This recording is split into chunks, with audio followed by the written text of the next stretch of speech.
ramah bernuansa Islami. Bismillahirrahmanirrahim. Assalamualaikum warahmatullahi wabarakatuh. Nama saya Graciela Victoria Safira. Alhamdulillah sudah memeluk agama Islam sejak tahun 2015. Agama sebelum saya adalah Kristen Protestan, dan alhamdulillah hari ini kali kedua saya bertemu dengan tim Ngaji Cerdas. Sebelumnya saya diwawancara bareng-bareng sekeluarga berenam. Nah, alhamdulillah hari ini sendirian aja untuk menceritakan tentang perjalanan bagaimana saya sebelum masuk Islam hingga hari ini alhamdulillah saya ada di agama yang Allah ridhoi ini. Ya baik, alhamdulillah saya waktu itu pada saat itu saya masuk Islam itu di umur saya masih 15 tahun. Jadi pada saat itu saya masuk Islam itu waktu saya umur 15 tahun. Waktu itu saya masih kelas 3 SMP. Terbilang masih sangat anak-anak dan terbilang masih sangat muda. Jadi kalau ditanya dulu di agama sebelumnya kayak gimana, ya dibilang taat, ya selayaknya orang beragama pada umumnya lah kayak gitu. Jadi saya menjalankan rutinitas yang dilakukan oleh agama sebelumnya begitu. Nah, pada saat itu saya itu kelas 3 SMP, di mana ibu saya itu udah lebih dulu masuk Islam. Lebih dulu masuk Islam 1 tahun sebelum saya masuk Islam. Dan waktu itu kalau ditanya apakah saya menerima begitu aja? Tidak, tentu tidak. Jadi saya waktu itu sempat ada perdebatan, cekcok dengan ibu saya, karena menurut saya, oh kok nih saya yang dulunya bisa beribadah bareng-bareng, sekarang jadi cuman sama adik saya gitu, jadi terpisah gitu. Karena saya pada prinsipnya bukan orang yang kayak ada orang-orang yang di agama sebelum saya itu ada yang kayak benci karena nggak suka. Saya sejujurnya nggak ada sama sekali perasaan kayak gitu, karena saya punya banyak teman-teman juga yang beragama Muslim. Jadi pada saat itu rasa kesel bukan karena agamanya, tapi karena saya merasa bahwa agama ini tuh udah ngambil ibu saya. Saya waktu itu merasa kayak gitu. Jadi saya waktu itu agak emosi, kesel gitu sama ibu saya waktu itu, bukan sama agamanya. Sampai banyak hal yang saya lakuin ke ibu saya gitu, yang tentunya nggak baik gitu ya. Kayak kadang kalau lagi ngaji saya yang kayak ikut nyanyi-nyanyi di kamar, pokoknya ngedistract lah segala kegiatan ibu saya dalam beribadah kayak gitu. Sampai pada suatu titik di mana akhirnya yaudah kita punya perjanjian bahwa di rumah ini nggak ada yang boleh bahas agama. Kita lakum dinukum waliyadin, masing-masing. Ibu saya, saya. Jadi kita masing-masing menjalankan agama. Nggak ada saling ajak, nggak ada saling nyuruh, nggak ada saling membahas satu sama lain, memperdebatkan, itu nggak ada sama sekali. Kita ngejalanin semuanya masing-masing. Sampai pada akhirnya waktu itu saya kelas 3 SMP, saya itu sakit. Saya sakit yaitu kemiringan tulang belakang, di mana itu skoliosis. Skoliosis itu kemiringan tulang belakang, di mana pada saat itu tuh derajatnya udah lumayan parah yang saya harus operasi kayak gitu. Di perjalanan saya operasi itu di situ saya mulai kenal sama agama Islam. Kalau dulu kan cuma tahu agama Islam tapi nggak kenal isinya, nggak kenal ajaran-ajarannya kayak gitu. Karena ibu saya tuh bener-bener nggak pernah ngajarin dan nggak pernah ngasih tahu, nggak pernah nyuruh. Di rumah ini kita nggak pernah ada yang didoktrin sama sekali. Jadi kalau kadang-kadang orang ada yang pikir, ya iyalah dia masuk Islam karena ya ibunya aja masuk Islam, kan tinggalnya serumah udah pasti disuruh-suruh sama ibunya, dan itu nggak ada sama sekali. Jadi di situ perjalanan dimana saya kenal sendiri sama agama Islam, karena ibu saya cuman mempertontonkan apa yang seharusnya dipertontonkan sebagai seorang muslimah kayak gitu. Sampai di saat saya mau perjalanan ke operasi itu saya harus berhenti sekolah. Waktu itu saya sekolah dari rumah berbulan-bulan, banyak waktu yang luang. Di situ saya banyak baca, cari tahu, tanya-tanya ke ustadz kayak gitu tentang agama Islam tuh kayak gimana sih sebenarnya. Dan awal mulai hidayah itu sebenarnya sesimpel. Pada saat itu saya lagi ke supermarket. Pakai celana pendek, yang dimana ya lumrah aja saya lakuin itu sehari-hari, bukan yang kayak nggak pernah dilakuin gitu ya. Pakai celana pendek seperti biasa. Terus ada banyak orang-orang yang suka catcalling, kan kalau kita kadang pakai celana pendek tuh orang suka catcalling gitu ya. Catcalling tuh yang suka panggil-panggil cewek gitu. Dan itu tuh banyak dilakukan sama kayak mas-mas di depan supermarket gitu. Saya lagi lewat aja gitu, gak tahu kenapa hari itu saya ngerasa bahwa aduh nggak nyaman banget digituin gitu. Saya ngerasa kayak gitu. Padahal bukan pertama kali juga digituin sama orang-orang, karena kan itu udah jadi hal yang lumrah ya di sini. Terus sampai akhirnya gak tahu kenapa yang terbesit pertama kali di kepala saya adalah kayaknya pengen pakai jilbab aja deh. Kayak orang kalau pakai jilbab nggak digituin deh. Saya merasa gitu waktu itu. Terus tapi saya nggak ada niat buat masuk Islam waktu itu. Saya pengen pakai jilbab aja, nggak ada niat mau masuk Islam. Pengen pakai jilbab aja. Awal mulanya sampai saya bilang ke ibu saya waktu itu, nih orang Kristen kalau pakai jilbab kira-kira gimana ya? Terus ibu saya ya senang-senang aja dong denger itu ya, pasti kayak iya nggak apa-apa gitu. Tapi saya juga mikir ya nggak mungkin saya ke tempat ibadah saya yang sebelumnya dengan menggunakan hijab, itu udah pasti aneh karena nggak ada orang yang kayak gitu kan. Terus akhirnya saya di situ saya udah mulai ngerasa aduh kayaknya kalau di Islam tuh wanita dimuliakan banget ya gitu, ditutup aurat, harus menutup aurat kayak gitu-gitu. Saya dengar salah satu perumpamaan kayak kalau kamu makan permen, emang kamu makan permennya yang dibungkus apa yang dibuka gitu. Pasti mau yang dibungkus kan. Permen yang dibuka tuh kan dikerubungin sama semut kayak gitu-gitu. Di situ awal mulanya saya kenal sama agama Islam. Sampai akhirnya kalau ibu saya lagi ada pengajian, ibu saya waktu itu Ramadan, terawih, kayak gitu saya ikut. Saya bilang, Mi, aku mau ikut dong, aku bilang kayak gitu. Terus ibu saya ya udah ngebolehin aja. Tapi ibu saya juga yang kayak nggak yang, yaudah yuk ikut, nggak. Ibu saya malah kayak, iya kalau kamu mau ikut kah harus ditutup auratnya, atau kalau mau sholat kan harus pakai mukena kayak gitu. Waktu itu saya inget banget saya ikut sholat terawih. Untuk pertama kalinya belum masuk Islam, ikut tarawih 23 rakaat. Itu cukup kaget karena saya kayak gini rasanya kayak gitu. Waktu itu saya ikut ibu saya aja deh pokoknya. Sampai akhirnya saya ikut juga kajian. Saya inget banget waktu itu saya ikut kajian. Terus ada ketemu sama ustadznya yang isi kajiannya. Ustadznya bilang gini, ini udah setelah kejadian di catcalling. Jadi saya semakin rasa tertampar gitu ya. Ustadznya cuma bilang gini, umur berapa gitu. Saya bilang waktu itu 14 tahun gitu. Terus habis itu kata ustadznya, udah balik, udah menstruasi, udah. Terus ditutup dong auratnya kayak gitu. Ustadznya bahkan nggak tahu kalau saya Kristen pada saat itu. Ustadznya nggak tahu dan beliau bilang gitu, ditutup dong auratnya. Terus saya nggak sama sekali menjelaskan bahwa saya non muslim, jadi saya cuma senyum aja bilang iya saya gitu, iya nanti. Saya cuma iya aja sampai akhirnya dengan ustadz yang sama pula saya tanya-tanya tentang Islam. Di situ saya mulai tanya, saya cari tahu Islam tuh apa, di mana kedudukan Yesus di Islam tuh apa kayak gitu. Sampai ustadznya cuma bilang gini, beliau namanya Ustadz Dodi Al-Jambari. Kita akrabnya, keluarga kita panggilnya Ude. Waktu itu Ude bilang kayak gini, di Islam ini bukan berarti kamu nggak mengimani Yesus, dia bilang kayak gitu. Cuman beda aja, kedudukan Yesus di Islam itu bukan sebagai Tuhan, tapi sebagai Nabi. Dan beliau bukan cuma semerta-merta ngejelasin gitu, tapi beliau jelasin runtutannya keturunan Nabi Isa kayak gitu-gitu. Sampai akhirnya beliau bilang, kamu nggak boleh nggak mengimani Yesus, kamu harus mengimani Yesus, tapi sebagai Nabi bukan sebagai Tuhan. Di situ beliau juga ngejelasin tentang kedudukan Tuhan di Islam. Kalau di Islam tuh nggak ada Trinitas. Ya udah kita berdoa langsung ke Allah gitu. Sampai akhirnya saya bilang, saya mikir aja sendiri. Saya bilang gini, oh iya ya, kenapa ya kita harus berdoa ke Yesus gitu. Sedangkan Allah kan Maha mendengar gitu. Kenapa ada dua Tuhannya gitu. Jadi semakin saya bingung juga nih di agama ini. Kok iya ya, kok kayak gini gitu. Terus di perjalanan itu sampai di mana saya udah mendekati waktu saya operasi. Jadi waktu selama saya nggak operasi ini saya habiskan untuk banyak cari tahu. Di perjalanan mau operasi saya bilang, yaudah saya niat masuk Islam, saya bilang gitu. Tapi saya bilang ke Ustadz. Jadi saya nggak pernah sama sekali bilang ke ibu saya nggak pernah bilang ke bapak saya nggak pernah bilang sama siapapun selain ke Ustadz ini. Beliau yang paling tahu lah. Saya bilang, saya niat mau masuk Islam, tapi saya takut, saya bilang waktu itu kayak gitu. Terus beliau cuma bilang, niat baik harus disegerakan, ya dia bilang kayak gitu. Kan toh agama kamu tuh agama cinta kasih, kenapa harus marah kalau misalnya kamu masuk Islam kayak gitu. Kan itu udah jadi pilihan kamu gitu.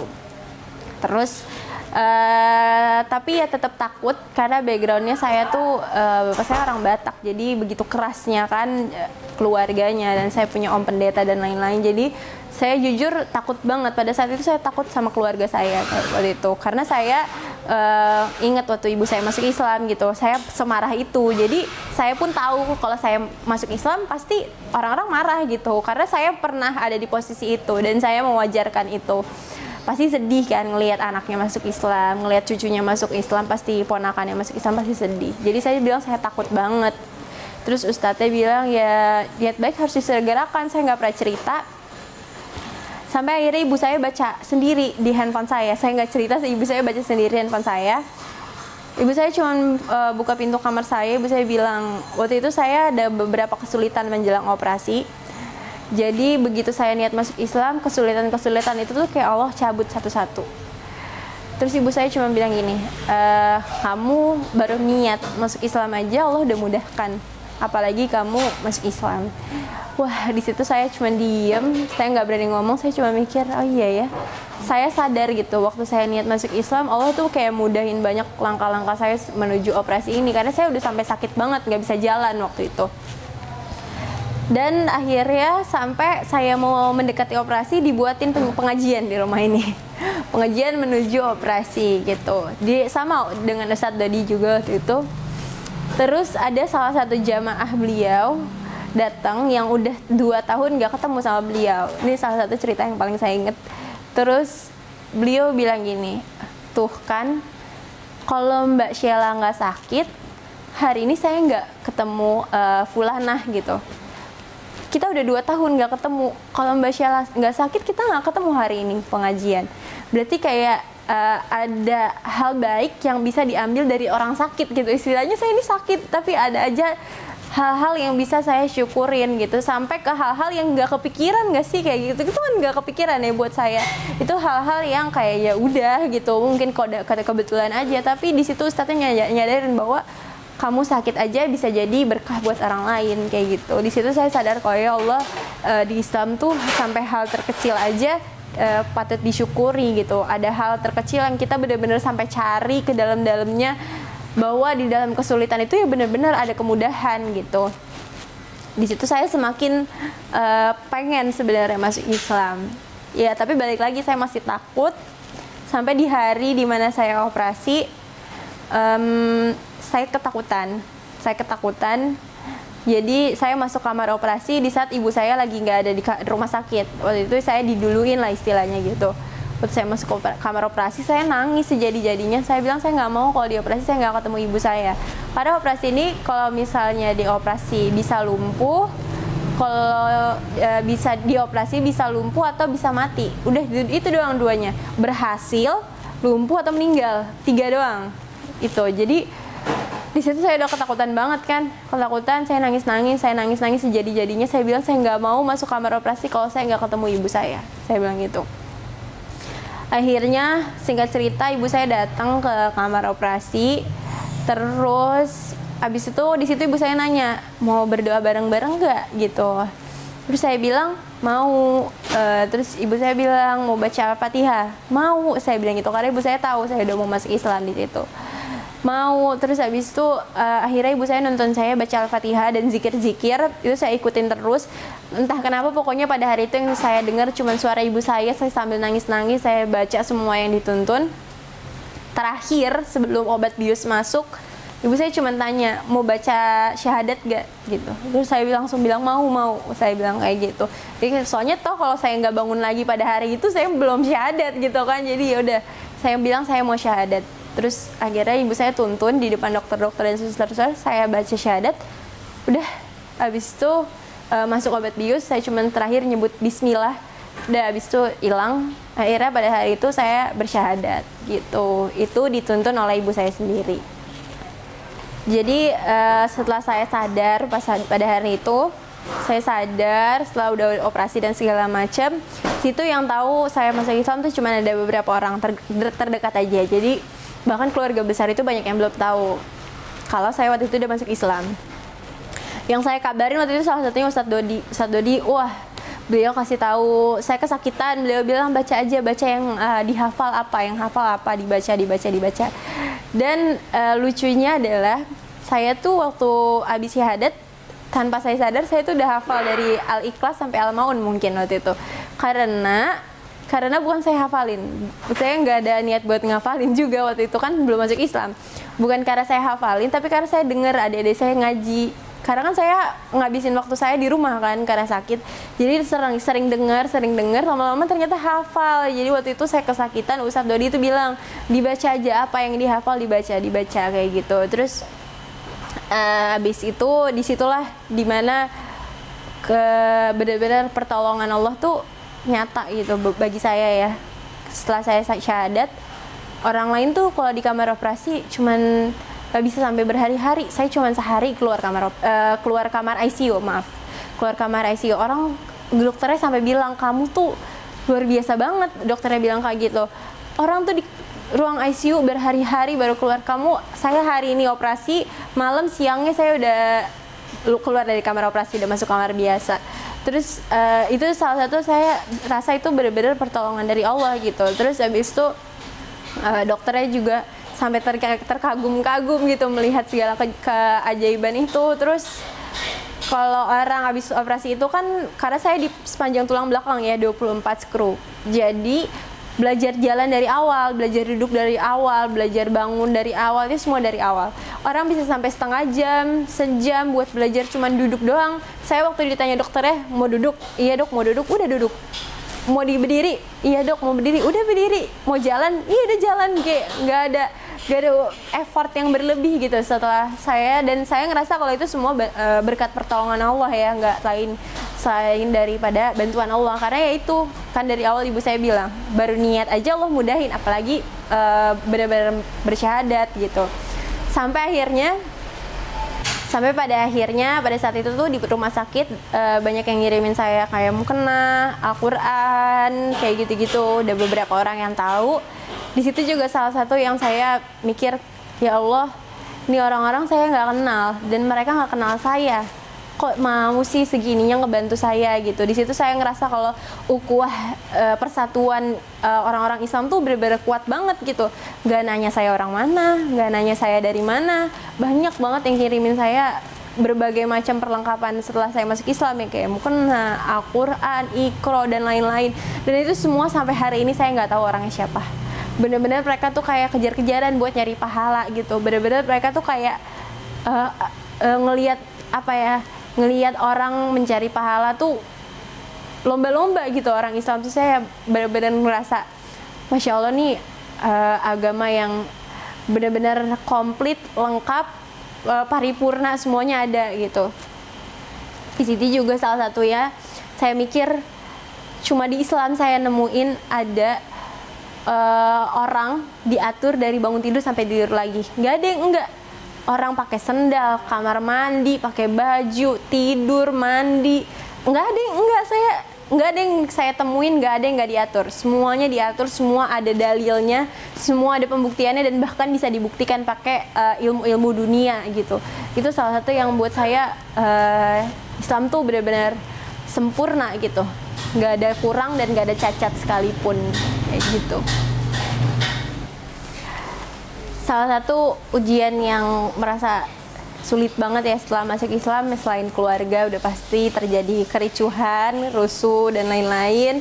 Pasti adalah ya dimana dibenci, disalah-salahin, udah pasti. Dan buat saya itu sesuatu yang wajar lah. Pasti mereka sedih gitu karena merasa kehilangan saya gitu. Dan jadi apa ya, bagi seorang mualaf tuh itu udah jadi hal yang lumrah bagi saya kayak gitu. Jadi kalau soal keluarga gak ada hal lain selain dihadepin dan didoain aja, udah terima aja apapun itu. Karena buat saya itu resiko, karena saya udah tahu setelah saya masuk Islam pasti akan kayak gitu, saya udah tahu. Jadi kalau ujian tentang keluarga ya itu udah pasti udah pasti yang harus dihadapi gitu setelah saya bersyahadat. Karena orang-orang tahu saya masuk Islam tuh kan cuman sesimpel dari foto. Jadi waktu itu ibu saya majang foto saya pakai kerudung, ya udahlah semua orang pasti tahu setelah itu. Karena emang dari awal setelah masuk Islam saya langsung berhijab kayak gitu. Jadi udah pasti orang-orang tahu. Dan saya merasa ya udah itu udah bagian dari hal-hal yang saya harus hadapi ke depannya. Kalau ujian-ujian lain setelah masuk Islam, jujur ya pasti karena asing kan, kayak huruf-huruf dalam Al-Quran itu kan hal-hal yang asing bagi kita ya, kita nggak pernah belajar.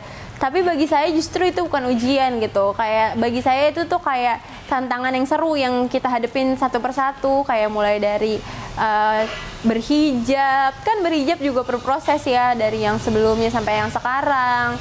Terus abis itu belajar Al-Quran dan lain-lain. Jadi salah satu juga tantangannya adalah waktu itu nggak lama setelah saya masuk Islam, sekitar beberapa bulan saya tuh memutuskan masuk pesantren. Jadi itu adalah salah satu hal yang luar biasa. Waktu itu saya masuk pesantren yang khusus menghafal Quran. Dimana di situ isinya orang-orang yang udah bisa baca Quran semua. Waktu itu saya masih ikro juga, belum selesai ikronya gitu. Jadi pada saat di situ itulah pertama kalinya saya belajar Quran, ngafal, belajar ilmu-ilmu agama juga di situ, itu di pesantren Askar Kauni waktu itu di Cibinong. Nah di situ nggak semudah itu juga, saya ada nangis-nangisnya, ada susahnya karena baru pertama kali juga, belum lama masuk Islam terus langsung masuk pesantren, jadi banyak adaptasi yang susah lah bagi saya kayak gitu. Sampai waktu itu tapi nggak berlangsung lama, cuman beberapa bulan di situ. Di situ ada, jadi waktu itu yang menguatkan saya adalah ada salah satu pesan dari kakak pondok saya. Waktu itu ada kakak di pesantren itu bilang ke saya gini, kamu saya kan ngeluh ya kok kayaknya susah banget kayak gitu belajar, kayak banyak hal-hal yang sangat-sangat menguji gitu setelah saya pelajari. Terus kakaknya cuma bilang gini ke saya, kamu tuh jadi orang tuh jadi belajar dari pohon kurma gitu. Kita tuh harus jadi kurma. Kenapa kata dia gitu? Kalau pohon-pohon lain tuh ditanam bibitnya, dia tumbuhnya ke atas. Dia bilang kayak gitu. Tapi kalau pohon kurma ditanam itu tumbuhnya ke bawah dulu sampai dia kuat. Dia itu ngelewatin berbagai macam, di bawah tanah kan ada cacing, ada kotor, apa segala macam, dia ngelewatin dulu ke bawah tanah sampai dia kuat, baru dia munculnya ke atas. Dia bilang kayak gitu. Jadi waktu itu yang nguatin saya, jadilah pohon kurma kata kakaknya kayak gitu. Sampai disitulah awal dimana saya tertarik ya namanya dengan menghafal Quran. Karena saya waktu itu ingat lihat juga ada anaknya Ustaz Yusuf Mansur ya, dia bilang dengan Al-Quran dia bisa menjajaki dunia gitu dengan Al-Quran. Di situ salah satu yang saya bikin, oh Masya Allah ya, dengan kita ngafalin Al-Quran ini apa aja nih di tangan kita gitu dengan Al-Quran. Terus sampai akhirnya nggak berlangsung lama juga di pesantren itu saya pindah ke pesantren Mu'alaf. Jadi saya nyantri di pesantren Mu'alaf Yayasan Anaba Center Indonesia. Saya di sana selama 3 tahun sama Ustaz Nababan. Saya dibina di situ juga. Bukan berarti saya udah pernah pesantren sebelumnya lalu saya masuk situ jadi saya merasa di situ lebih mudah atau enggak, tapi tetap aja ada banyak ujian-ujiannya dengan berbagai ujian-ujian lain di sana. Tapi alhamdulillah yang menguatkan di sana adalah justru karena kita di sana sama-sama mu'alaf, sama-sama orang yang nasibnya sama lah istilahnya gitu. Jadi satu sama lain saling ngerti, satu sama lain saling tahu gitu. Kalau ada yang ujiannya tentang keluarga, ada yang ujiannya tentang banyak hal, dan di sana tuh saling mengerti karena yang ngerasain itu sakitnya nggak cuma sendiri gitu, semua ngerasain sakit yang sama. Di situ saya juga ngerasa bahwa ya Allah, saya tuh nggak sendirian gitu.